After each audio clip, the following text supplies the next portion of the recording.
Suite de l'exposé sur les symboles du nombre 5 dans la Torah et dans le judaïsme. À présent, passons à la Parasha Matot, chapitre 31, verset 8. Ils ajoutèrent à ses victimes les rois de Madian, Évi, Rekem, Tsur, Hur et Reba, tous 5 rois de Madian, plus Bilam, fils de Béor, qu'ils firent périr par le glaive. Selon Rachi, pour t'apprendre que tous ces rois ont été unis dans l'intention, comme ils l'ont tous été dans la punition. Bilam y était allé pour percevoir la récompense pour les 24 000 victimes en Israël dont ses conseils avaient causé la mort.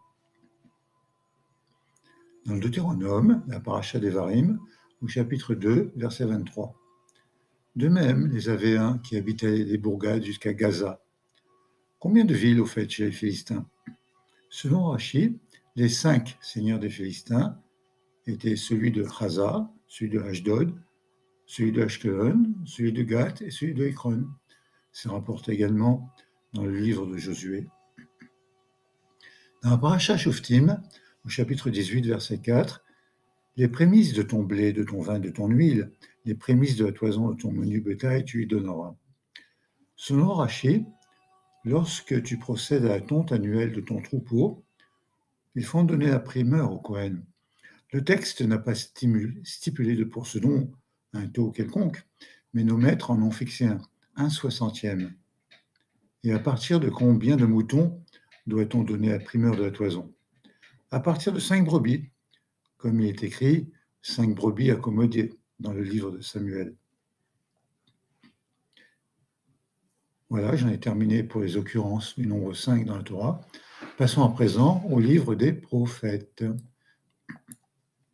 Dans le livre de Josué, au chapitre 10, verset 5, les 5 rois amoréens étaient le roi de Jérusalem, celui de Hébron, celui de Yarmout, celui de Lachish et celui d'Eglon. Ils ont uni leurs forces, ils ont marché avec toutes leurs armées contre Gabaon et en firent le siège. Dégagez l'ouverture de la caverne, faites-en sortir ces 5 rois pour me les amener, dit Josué. En conséquence, on lui amena ces 5 rois tirés de leur caverne. Et Josué reprit, après qu'on les ait capturés. Soyez désormais sans crainte ni faiblesse, soyez courageux, résolus, car ainsi fera l'Éternel à tous les ennemis que vous aurez à combattre. Et Josué les fit mettre à mort et à pendre à 5 potences où ils restèrent attachés jusqu'au soir. C'est une carte de la Palestine ancienne, le territoire d'Israël. Or, Josué était vieux, avancé en âge. L'Éternel lui dit, « En effet, tu es vieux, il te reste encore une très grande partie du pays à conquérir. Voici ce qui reste à prendre. Tous les districts des Philistins qui se trouvent en bas de la carte, là, et tout le canton de Guéchour, depuis Shihor, qui baigne l'Égypte, jusqu'au territoire d'Ekron au nord, qui est compté comme cananéen. Les 5 principautés philistines de Gaza, Ashkelon, Ashdod, Gad et Ekron, qui étaient à l'occident de la province de Juda.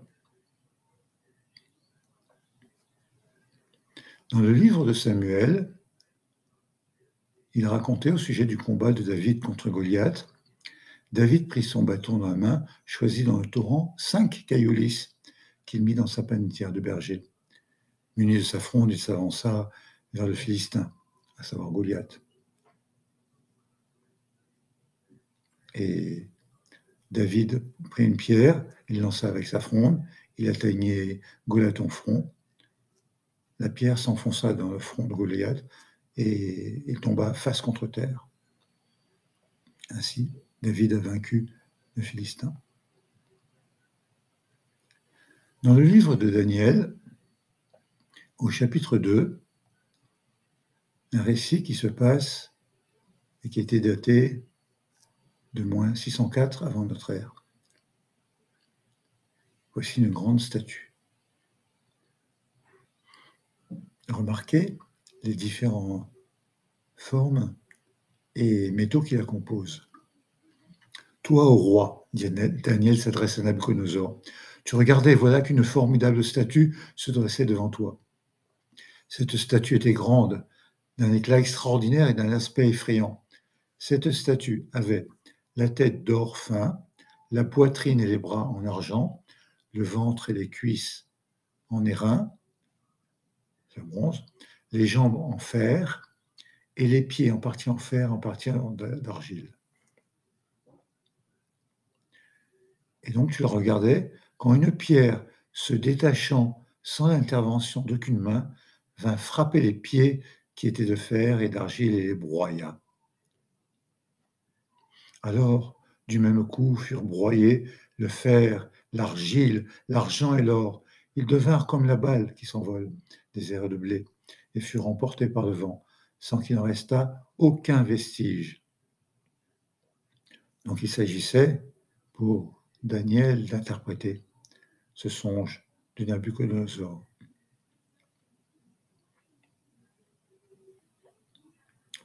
C'est une prophétie.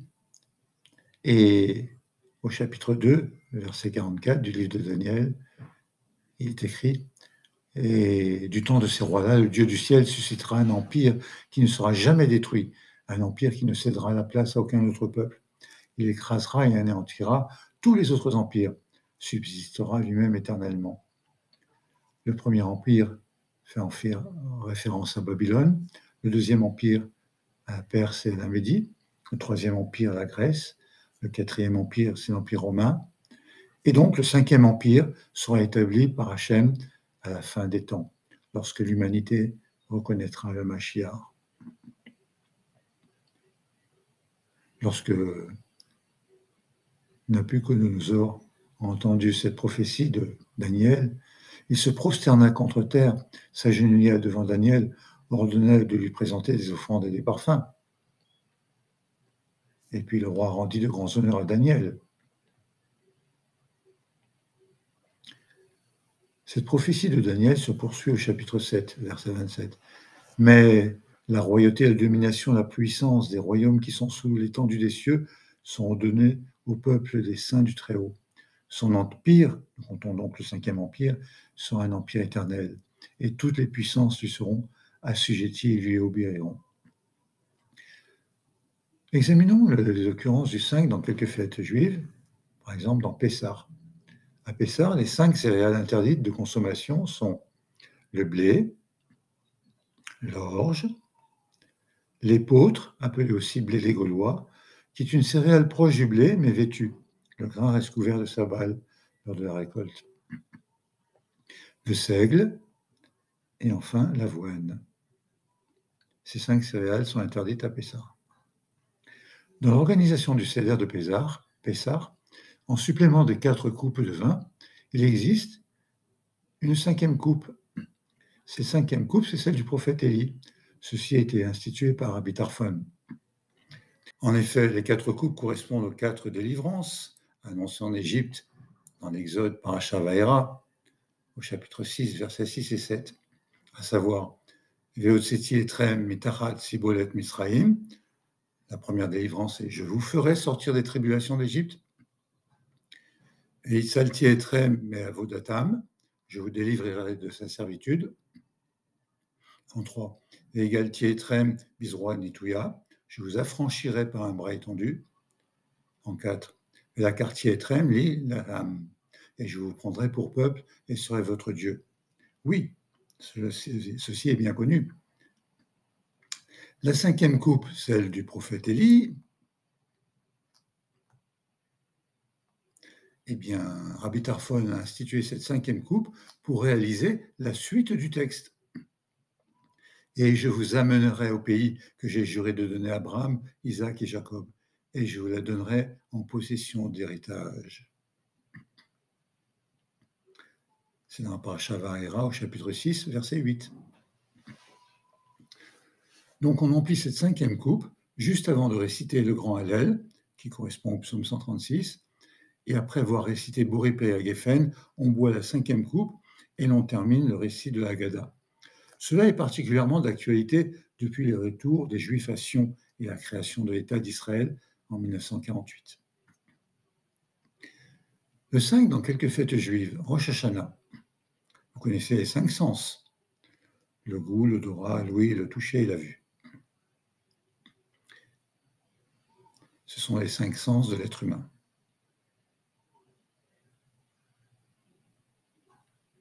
Eh bien, quel rapport y a-t-il avec Rosh Hashanah? Rav Menachem Sarhoun établit une analogie entre ces 5 sens et la relation de Hachem avec le peuple juif, précisément à Rosh Hashanah. Sans verser dans l'anthropomorphisme, simplement au titre de l'analogie, Hachem voit le comportement du juif, il regarde ses bonnes et ses mauvaises actions, son comportement en vue de le juger en ce Yom Hadin, le jour du jugement. Hachem écoute nos cris, nos prières et les sonneries du chauffard. Le sens de l'odorat est lié à la crainte, au respect de Dieu. Hachem sent la crainte et le respect du juif qui est fervent en prière ce jour-là. Hachem goûte les bonnes actions de ses enfants. Il se délecte des mitzvot, des belles actions des enfants d'Israël. Le toucher se développe selon le verset « Ta main droite s'est étendue pour recevoir ceux qui viennent vers toi ». C'est le psaume 73, verset 23. La main est tendue pour recevoir la teshuva des enfants d'Israël. De même, à Rosh Hashanah, les 5 sens doivent être utilisés par le juif pour le service de la avoda auprès de Hachem. À Kippour, les 5 prières de Kippour sont bien sûr Arvit, Shachrit, puis Moussaf. À Moussaf, d'ailleurs, il y a la récitation, l'évocation du service, la avoda du Kohen Gadol. Il est dit « Heureux les yeux qui ont vu les 5 purifications du Kohen Gadol, qui changeait 5 fois de vêtements, tandis que nous, dans notre exil, affligés par 5 préceptes d'abstinence, nous offrons aujourd'hui à Dieu 5 fois nos prières. » La 4e prière, c'est Mincha, et Neila, la 5e, avec le chant El Nora Lela. C'est une phrase puissante, au point que nous récitons 7 fois chaque année à l'apogée de la prière de Neila et Yom Kippour. L'Éternel seul est Dieu, l'Éternel seul est Dieu. Les 5 abstinences de Kippour sont ne pas manger et boire, ne pas se laver, ne pas se fractionner d'huile, de parfum, d'onguent, ne pas porter de souliers en cuir et ne pas pratiquer l'intimité conjugale. Hoshana Rabbah. J'ai lu dans un extrait du livre Loi et récits de Sukkot, édition de Torah Box. Il y a un rituel après la prière de Moussaf à Hoshana Rabbah. On prend 5 haravot, ce sont des feuilles de saule, attachées ensemble dans la longueur au moins de 3 téphahim, c'est-à-dire 24 cm. On les frappera 5 fois sur le sol, mais pas plus, sur un sol non carrelé, afin de perpétrer l'usage que les Névi'im ont instauré pour le peuple. À savoir, à chaque coup donné contre le sol, on pensera à l'une des 5 lettres suivantes dans l'ordre Mem, Nun, Tzadé, Fe, Rav Sophit. Dans la mesure où certains disent que la mitzvah des haravot s'accomplit en les agitant et d'autres qu'il faut frapper le sol avec, il est bien d'être rigoureux et de l'accomplir de ces 2 manières. 5 comme les 5 Megillot. Dans le livre des hagiographes, il existe 5 Megillot. Bien sûr, vous pensez à Megillat Esther, celle qui est lue à Purim. Il faut y ajouter également les 4 rouleaux suivants qui sont lus Shir HaShirim à Pessah et veille de Shabbat, la Megillat Ruth à Shavuot, la Megillat Echa, les Lamentations, à Tisha B'Av, Kohelet, l'Ecclésiaste, à Sukkot, soit 5 lectures consignées dans des rouleaux. Passons à présent au 5 en tant qu'énumération, liste de 5 éléments. Quelles sont les 5 dimensions? Considérant les 4 dimensions du monde physique, bien sûr, il y a les 3 dimensions d'espace et la dimension du temps. C'est l'espace-temps 4 dimensions. Pour les croyants, la 5e dimension, c'est la sainteté, quelque chose qui dépasse ces 4 dimensions matérielles. Ceci est décrit dans le Sefer Yetzira. Le monde en 4 dimensions, ce sont les données de l'existence. Le monde de la 5e dimension, c'est celle de l'essence des choses, quelque chose qui est au-delà, séparé, la sainteté. De même, les 5 niveaux de l'âme. Nefesh, c'est le principe vital. Ruach, l'esprit, le souffle de la vie, l'inspiration. Neshama, l'âme, à distinguer de Chaya, l'âme éternelle. Comme dans Bereshit, Vayi à Adam et Nefesh Haya, et l'homme devint une âme vivante. Et enfin, Yechida, c'est l'âme d'en haut, qui est une étincelle du Créateur revêtue. La quintessence, le 5e élément qui s'ajoute chez les philosophes anciens aux 4 premiers, la terre, l'air, le feu et l'eau, et qui en assure la cohésion ou la vie. Par extension, la quintessence, c'est ce qu'il y a de plus fin, d'essentiel et de meilleur dans une chose ou chez une personne. À ce propos, Judah Halevi, dans son livre Sefer HaKuzari, parle des 4 états du monde, le minéral, le végétal, l'animal et l'humain, et il ajoute spécifiquement le juif en tant que 5e état. Le juif représente la quintessence du monde. Ceci rejoint le thème de l'élection du peuple juif. Dieu a choisi un peuple pour faire avancer les choses. Si les Juifs font par leur comportement ce qu'ils doivent faire, alors ils constituent en quelque sorte l'avant-garde de l'humanité, la quintessence du monde. Rabbi Akiva a eu 24 000 élèves, puis il y a eu une épidémie. Nos sages, les Rachamim, disent que tous les élèves de Rabbi Akiva périrent dans une période située entre Pessah et Shavuot. Rabbi Menachem Meiri, l'auteur du Meiri sur le Talmud, nous dévoile au nom des Géonim qu'à Lag Baomer, ils cessèrent de mourir. Et la Torah commençait alors à s'oublier. Rabbi Akiva se dirigea vers le sud et enseigna la Torah à 5 élèves qui firent jaillir de nouveau la Torah au sein du peuple. Ces 5 élèves, ce sont Rabbi Meir, Rabbi Yehuda, Rabbi Yossi, Rabbi Shimon Bar Yochai et Rabbi Elazar ben Shamoua. Ceci est mentionné dans le Talmud, traité Yebamot 62b.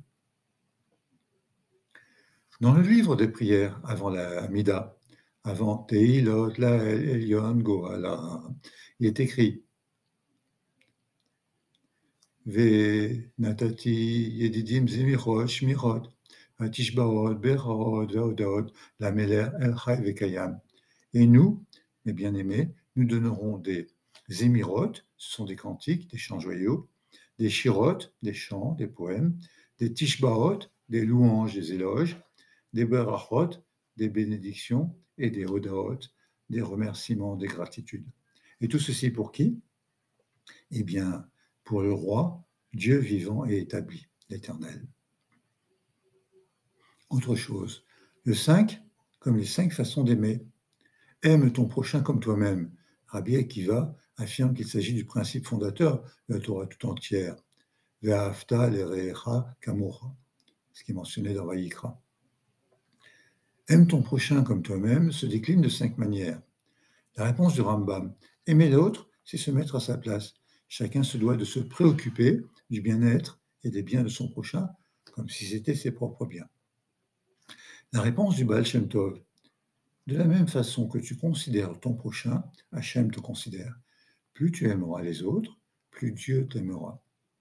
La réponse de Rabbi Nachman de Breslav, aimer, c'est juger l'autre positivement. La réponse du Baal Atania, aimer, c'est être capable de réprimander l'autre, mais avec douceur.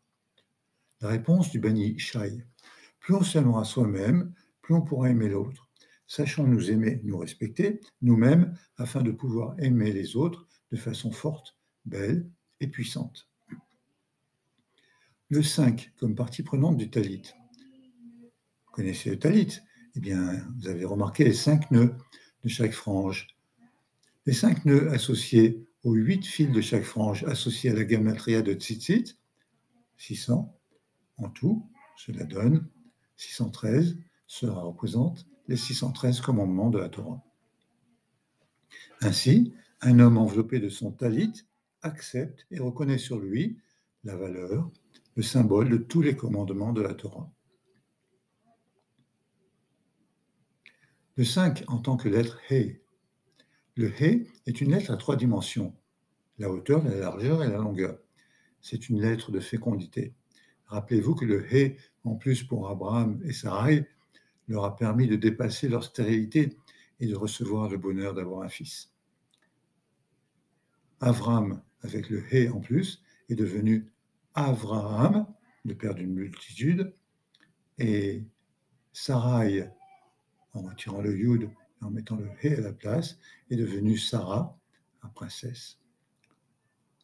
Le Rida dit à ce sujet que le 5, c'est une ségoula, car le He apparaît 2 fois dans le tétragramme. Rabbi Chaim Yosef David Azoulay, plus connu sous son acronyme le Rida, fut l'un des plus grands sages séfarades de son temps, né à Jérusalem en 1724, mort à Livourne en 1806. Le premier He représente le monde d'en haut, le monde de l'âme divine, le monde de la création, Bria. Le deuxième He représente le monde d'en bas, le monde de l'univers physique, c'est le monde de l'action, Asiya.